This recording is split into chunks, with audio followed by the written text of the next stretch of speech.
Last one I want to get to. Mike Tyson is fighting Jake Paul. You know, it's very interesting. Just because Mike Tyson is going to be 58 years old. You know, Jake Paul is pretty much still a novice in boxing.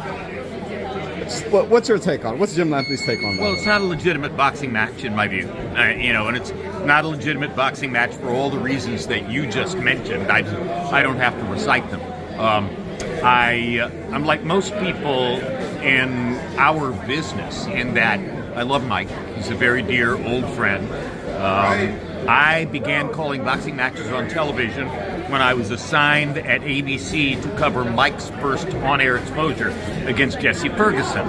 An executive at ABC wanted to get rid of me and thought that I would be embarrassed by calling boxing matches. He figured I wouldn't know anything about it. He didn't know that the first sports event I had ever watched was Sugar Ray Robinson versus Bobo Olson for the middleweight championship in 1955 when I was 6 years old. So somebody who misidentified me as a non-boxing person put me at ringside for Mike Tyson versus Jesse Ferguson, and not only did my career as a boxing commentator take place, but my friendship with Mike took place. And you know, all friendships have left turns.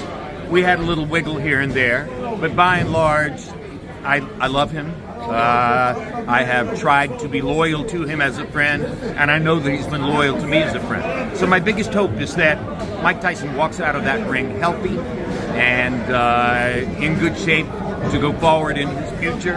I know what it's like to get older. Mike's getting older. It doesn't seem logical to me that a relative novice like Jake Paul could hurt Mike in that situation, but I just want to be sure that doesn't happen somehow or another.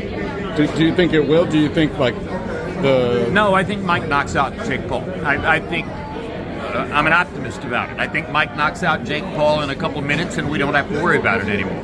Yeah, that'd be like ideal for boxing fans who have been hating on Jake Paul, right? Validate boxing. I mean, I want something that legitimizes and validates boxing, you know, and doesn't make it appear that somebody can walk into the sport without the right background, use a huge social media following to vault to a place where they can do something that would be meaningful. Jake Paul beats Mike Tyson somehow or another, he gets a lot of attention. I'm rooting for Mike. There it is. Jim, you're a legend, man. I know fans could see you, do the live chat on ppv.com, even this Saturday, right, for Haney versus Garcia. Anytime you buy a pay-per-view, look at the website to see if you have the option of getting ppv.com. And if you have the option of getting ppv.com, you get to be in a live chat. My comments, usually the comments of a star boxing writer also, and all the fans can join in. That's awesome. Jim, appreciate your time. I would ask you what your social media is, but you just told me you don't have it. So thank you, sir. Great to be